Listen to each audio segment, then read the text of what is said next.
Cloudcast Media.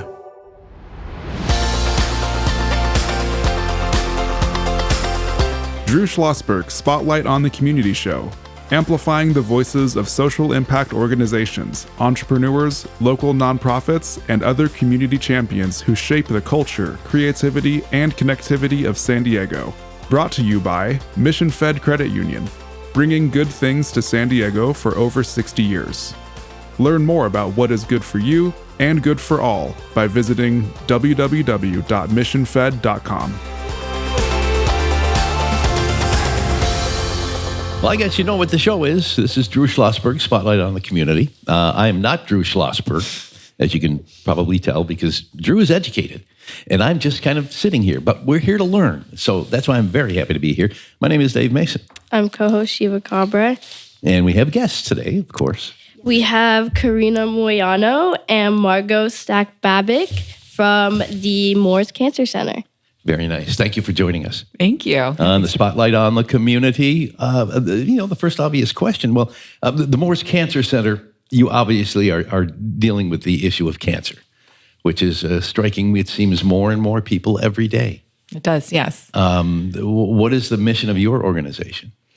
Well, the Moores Cancer Center is a place where the community can go for treatment, but it's also a research institution. So it's an NCI comprehensive cancer center, the only one in San Diego. And we represent our community outreach and engagement department, which is part of that NCI designation. So it's kind of a mandate to be in the community, educate about cancer screening, prevention, and also bring community voices into our cancer center to make sure our research reflects the cancer burden that we're seeing in our community, how we can address that, how can we make our area, San Diego County, more healthy.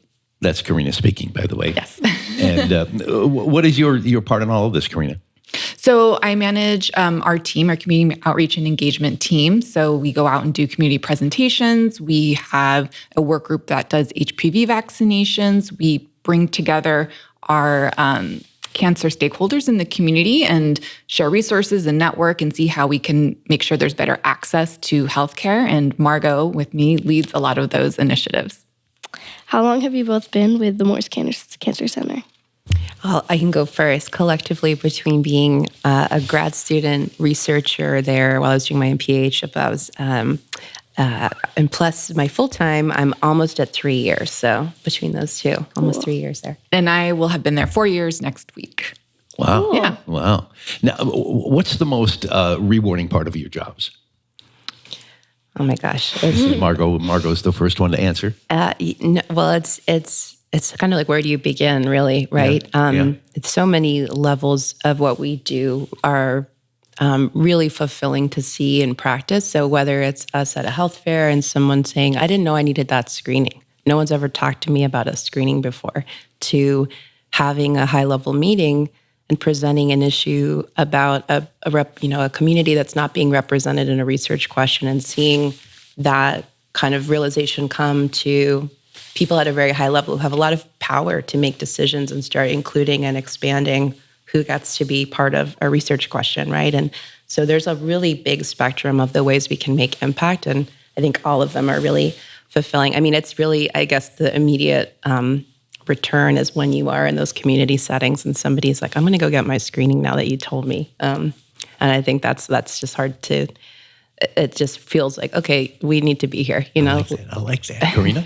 So all of the above, but I'll add as well. I think we're in such a unique position. We can't do this alone. We're a large cancer center, but we can't do this alone. And we work with so many other community organizations that are boots on the ground, that are in these communities, that are trusted by underserved communities. Mm-hmm. And just seeing how they work and what they do, being able to support and partner with them is really wonderful, because there's great people doing great things out there. What do you think is the biggest impact you make on the people or communities that you serve? What a good question. Again, I think we have this really exciting opportunity to be working at a lot of different levels. And we know, kind of to your question before, how long have we all been there? Mm-hmm. For Karina was the only one there for the period of time kind of on this team and developing, new approaches, strategies, programs. Where should we be? Where can we be in the community? And then I joined part-time as a grad student, and now we have 3 people on the team. So we kind of have this new expanded capacity to make, kind of expand our impact in the community, which is really exciting. Already, though, I think the work that we've been able to do to convene the community is probably where I would say we've had the most impact. And that happens with community organizations and also with folks who are practitioners, clinicians. A lot of what we try to do is quality improvement or convene people to share data, best practices, what's new, what you should be reflecting in your own current practice. I would say that's where we've probably been at our most effective, and where we hope to go, I think, is expanding and being in the community, really delivering care. And again, like Karina said, working with community partners to deliver like healthcare services and regularly into the community as well. Yeah, I was just thinking too, sometimes the things that matter most are very hard to measure. Yeah. So, all these things that she's talking about, so hard to quantify sometimes, but they're really important. But, one more specific example is we have a work group that does HPV vaccination. It's, given at ages 9 to 12 typically, but has low uptake or lower uptake than other routine vaccinations given at that time. And I feel like, we're kind of like right on that edge to like really move the needle in the county to get those rates up. It's the only vaccine that prevents any type of cancer. So, and Hep B, but yeah, it's super important. So I feel like that's where we've been making some progress there with our partners. It can feel a little behind the scenes sometimes, because we are kind of convening people that have the ability to make decisions, and we have these work groups and coalitions.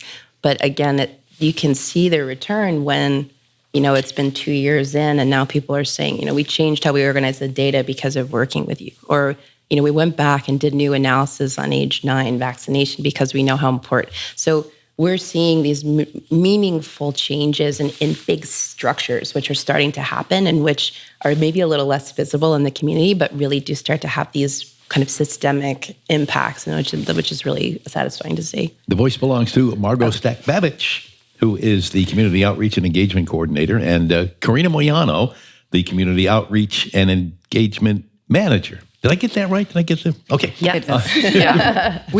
From Moores Cancer Center, this is a Drew Schlosberg Spotlight on the Community, brought to you by Mission Fed Credit Union and the Mission Fed Credit Union Studios.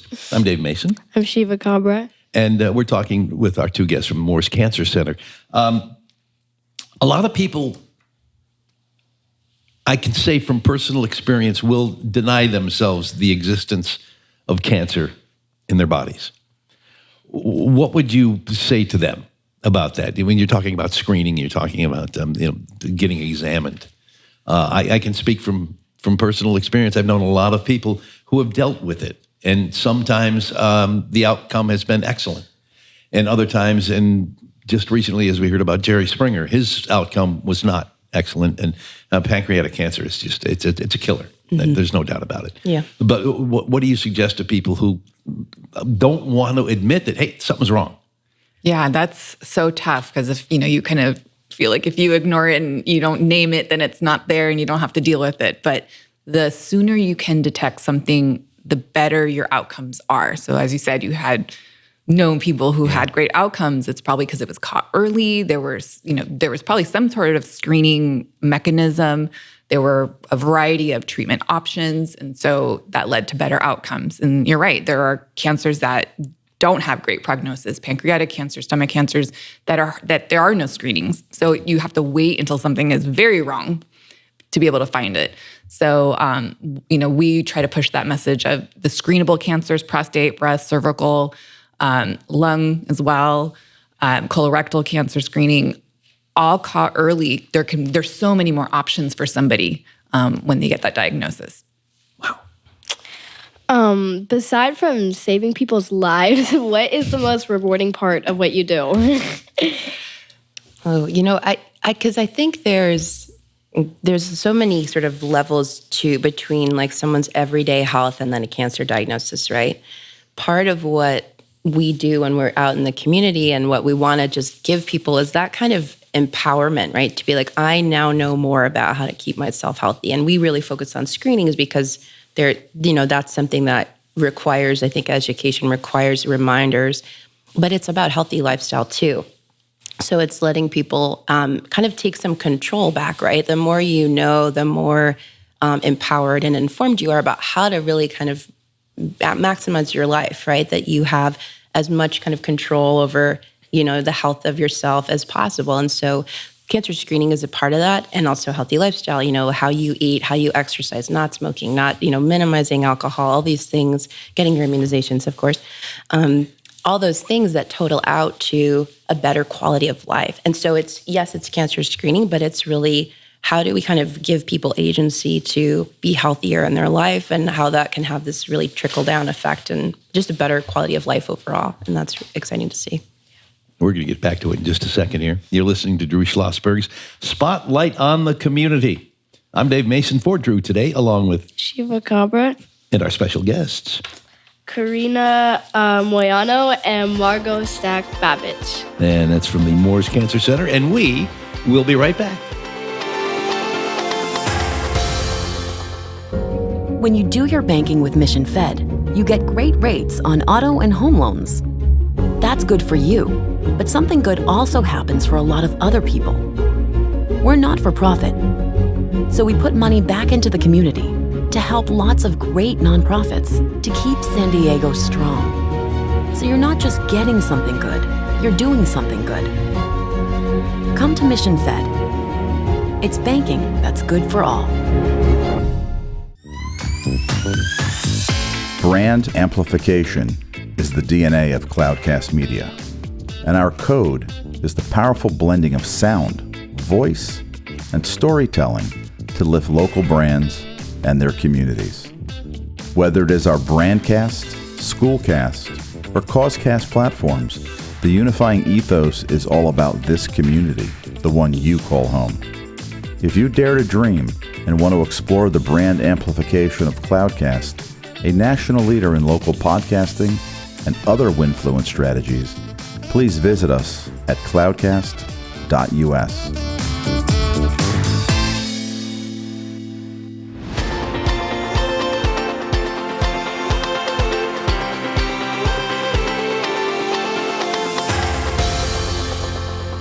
People in the San Diego community love to join us, and we'd love to have you join us too in the Drew Schlosberg Spotlight on the Community podcast.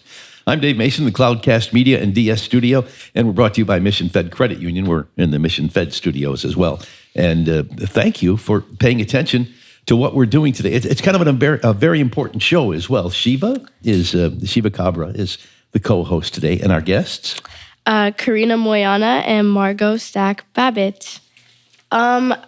First question for you is, what are the biggest challenges that you have with outreaching farther parts of the California community? That's a good question. There's levels to the answer too. I feel like I've said that a few times already, but the nature of what we do is really, that is definitely a key takeaway, right? The many levels that influence whether someone gets screened, what someone's health quality is like, and those are very much the sort of social determinants of health, right? So where you live, we talked about this a lot, really shifting even down to zip code. So where you live in San Diego County, you have a different life expectancy, right? And there's data to show kind of region by region that can differ by 10 years, 20 years sometimes, where you are, even in the county. Really? Yeah. Do we know the factors behind this? And so that kind of becomes this like cumulative impact of, are you insured? What is your access to care?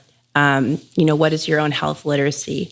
Do you have transportation? Do you have childcare? Are you working multiple jobs? There's so many pieces that really total up to say, what is the likelihood, or what is maybe your increased risk depending on where you live? You can factor into how long you've been in the U.S., your race and ethnicity, your integration into the U.S. healthcare system. And we have one of the most diverse counties actually in the country. Sure. And we'll continue to become more diverse. We'll have new folks coming in. So it's a complicated answer, but all of those things actually do influence, right? What are your sort of risk factors in whether you get screened? And your lifestyle is a big, big dictator of your risk. So if you're eating healthy, if you're being active, all those components, again, add up and really do influence, what is your risk. So as far as reaching people, we have to really think about that when we go. We have to get down to that level too. Where do we have an event? If people don't have a car, how are they going to get there? Who is trusted in the community? Who should be the host of that event? What is a good time of day, to have an event that people are going to make because of their work commitments, their lifestyle, not having childcare potentially. Does that vary by neighborhood, by what part of San Diego you will have an event? Yes, it's something that, and we just also try to really keep this super local mindset as well. So if we are trying to reach a community in a particular area, where are the places that are already hosting those kinds of events, right? So actually the Y in Central Region and Southeast is an area that we kind of continually go back to because they do these amazing, really well-attended community events every month. So we've been really lucky to be invited to be part of that event. But that's kind of the thinking that goes into, and you're like, how do you do that outreach, factoring all these pieces in? Because ultimately you want to be effective, right? You want to get the information to people. Sure. So kind of computing all those things is going to benefit us in actually achieving the outreach. And how do you serve people that don't have access to healthcare like that? Yeah, it's a great. What do you want to add? Well, it sounds like you want to solve our healthcare crisis right now, and we're running out of time. That's such a tough question. Yeah. I mean, there's again, back to having wonderful organizations that can fill in the gaps sometimes, that can help with transportation when someone can't drive themselves to treatment or don't have a support system to drive themselves to treatment. So going back to us convening some of these collaborators in the community, sometimes it's about that. Like, hey, what do you do? How can we partner? How can we tell our patients that, that this exists, or how can we get this information out there better? And going back to what Margaux was saying too about the zip code, just think about someone might live in a community where it's not safe to walk outside. So they're not going to walk outside and get exercise. They might not have access to fresh fruits and vegetables. It's just like a corner market. And so just even little things like that impacts somebody's health very dramatically. Wow. It affects you also, I'm sure. All right, let's find out a little personal information. Karina, how did you get into this and why? Great question. Well, I majored in biology, animal physiology, and neuroscience to be specific, and I loved it, but did not want to live in a lab. And so I minored in basically what ended up being public health, and I just liked that aspect of it so much. So I went on and got my master in public health and just really loved the health promotion. And, I just always want to help. And so it just was very fitting for me. And then in terms of landing in the cancer space was a bit of an accident. Everyone has these great inspirational stories of why they wanted to, get into cancer. For me, it was literally just where I got a job when I graduated. And so it was just kind of with that perspective, but it just suited me so well. And over the years, I've had many friends, unfortunately, go through cancer, or parents of friends, and my own father just had prostate cancer. So, the impact and the personal feeling is now there. But it's interesting because I don't have the most inspirational story of how I got into it, but my whole public health career has been in the cancer prevention space. So wow, that's Karina. That's how she got into it. Do you think we should find out from Margaux the same thing? Yeah. How did you get into what you do right now? I had a little bit of a roundabout journey to the present, but all kind of added up. I always worked in life sciences. I didn't major in it undergrad. I did philosophy and anthropology, actually, undergrad, and got started working at a life sciences investment bank in New York. So that's the complete other end of the spectrum, right? So that's how do you commercialize drugs and sell them, and mergers and acquisitions for biotech and pharma companies. So that's so far down the treatment, nothing in that realm is really about prevention, but working in the space, and you start to look at how companies sort of, what's their value proposition. And so when you watch a diabetes company talking about their growing potential patient population, you're starting to connect that, okay, their value proposition is tied up in more people getting diabetes, right? And so I got more and more interested in well, what are the steps before we get to treatment, right? Like, what about prevention, and what can we do to prevent diabetes instead of just expect that more people will get it and treat them and have them on medications? Obviously, we need medications for it, but don't we need to reduce the number of people with it, right? Evidence. So that's all going on with me. I moved out to the West Coast and I was working in biotech, PR, and IR, and really wanted to I always have been into social justice issues, and it's something that really matters a lot to me. And I had this opportunity to become the program manager for a nonprofit that focused on HPV-related cancers. And that's actually, I met Karina before I was at the Cancer Center working on HPV-related cancer prevention. And they had really, I think, the story that is maybe more really fired me up. And they lost their dad to an HPV-related oropharyngeal cancer, and started this foundation to fundraise therapies, but wanted to get into prevention. So I know this is kind of a long backstory, but that's fine.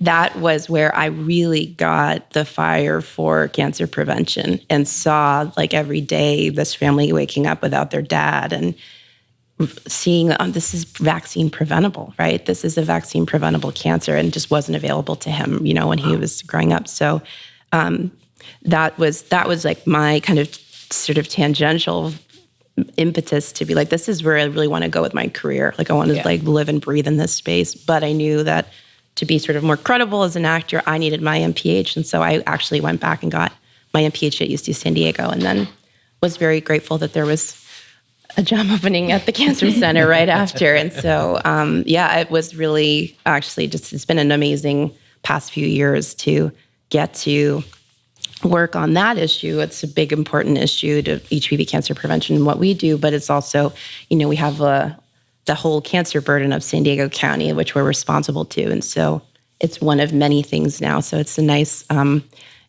problem-solving challenge continually, right, to think about how we take that cancer burden down. So this is a question for both of you. As someone who does want to go into what you guys are doing, which is super cool, what is a roadblock that you both have had down your paths to be where you are today?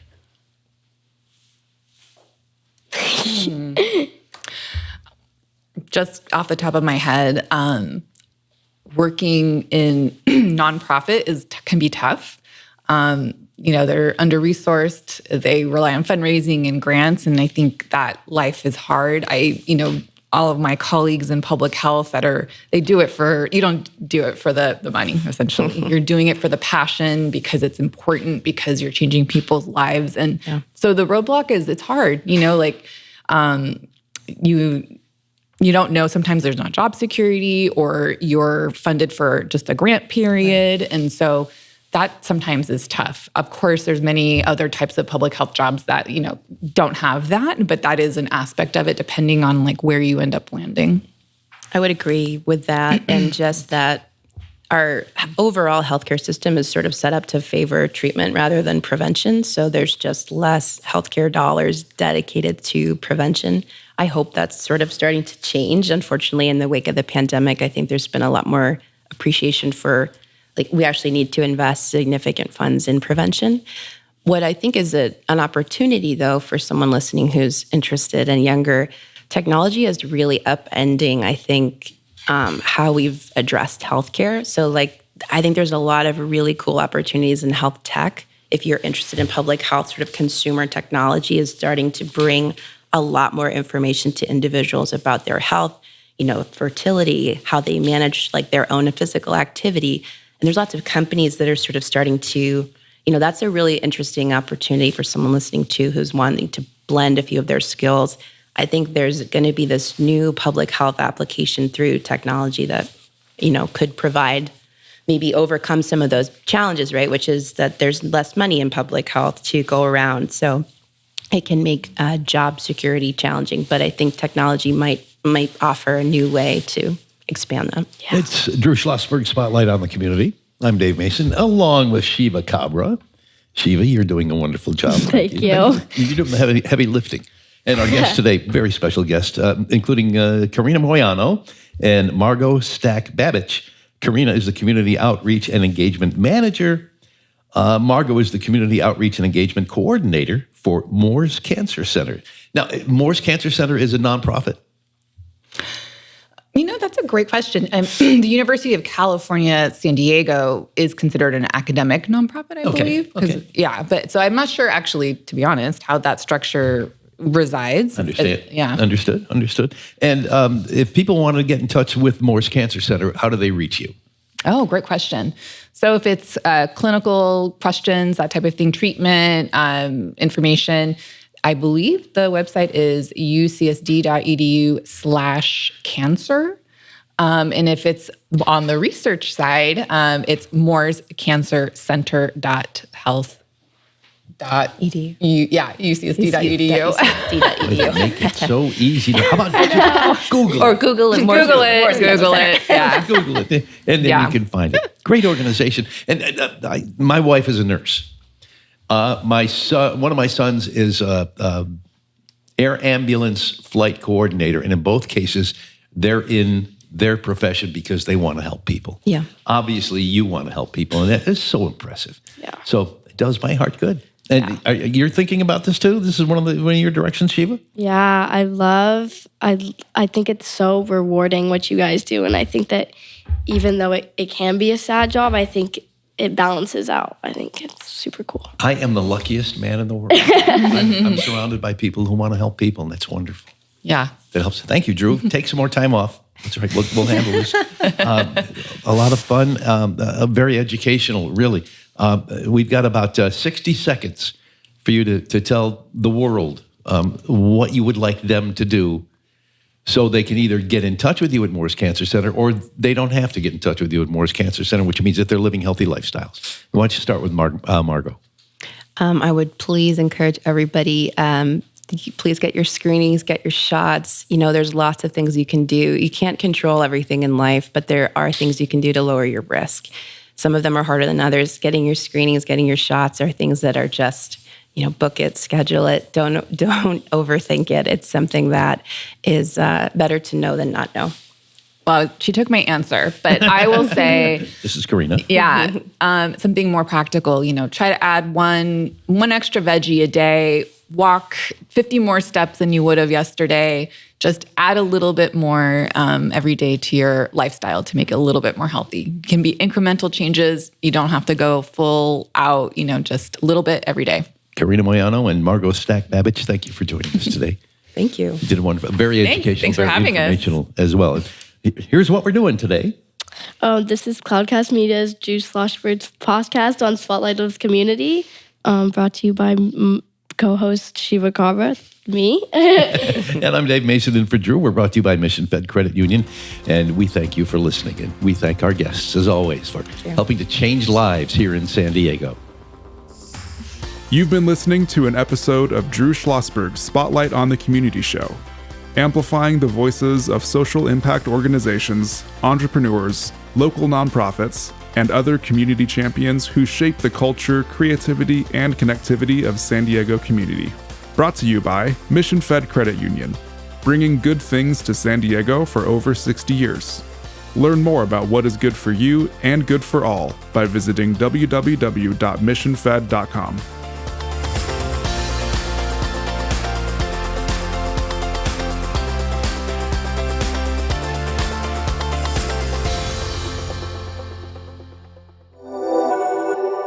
Cloudcast Media.